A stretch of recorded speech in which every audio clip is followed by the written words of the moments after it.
Arise now, ye white whale. Show us your crooked jaw. Show us your wrinkled brow. Rise. The birds. The birds! He rises!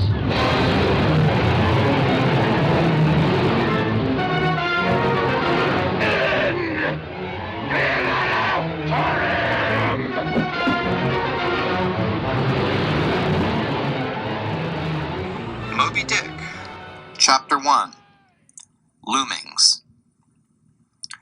Call me Ishmael. Some years ago, never mind how long precisely, having little or no money in my purse and nothing particular to interest me on shore, I thought I would sail about a little and see the watery part of the world. It is a way I have of driving off the spleen and regulating the circulation.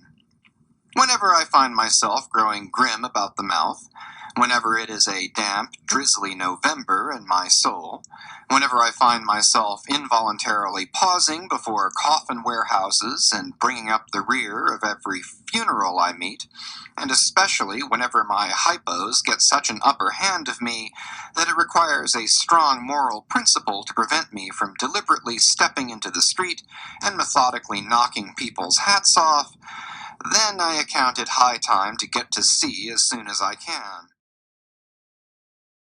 Herman Melville was born 200 years ago today, just one block from Bowling Green on Pearl Street near the corner of State Street.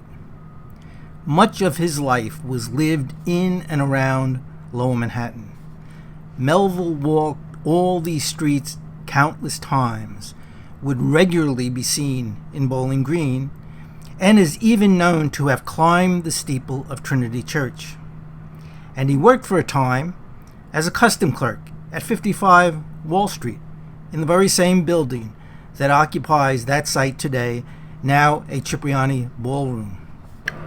While Melville wrote a number of novels and short stories and much poetry, his legendary reputation as America's greatest novelist in some circles is built almost entirely on his epic Moby Dick and, to a lesser extent, his unfinished novella Billy Budd.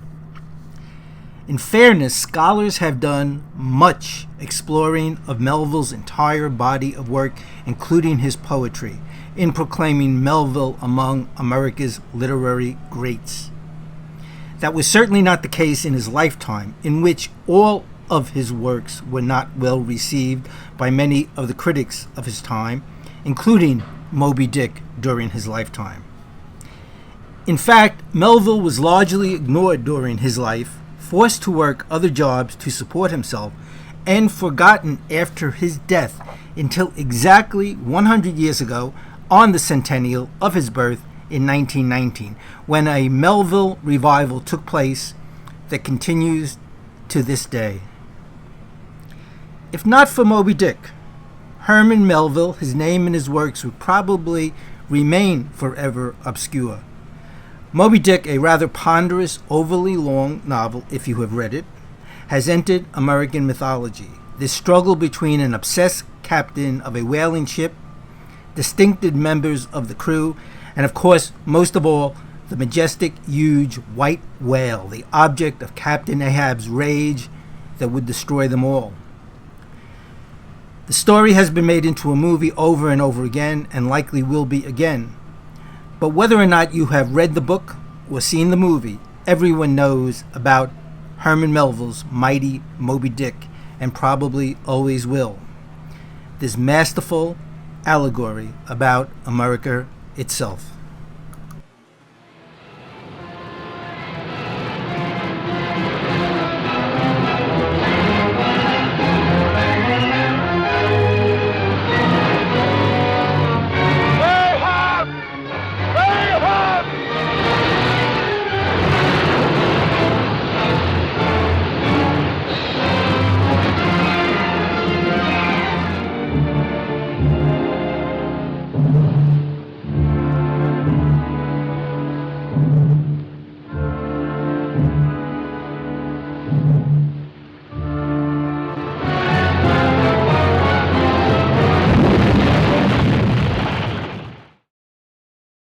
Rise now, ye white whale. Show us your crooked jaw.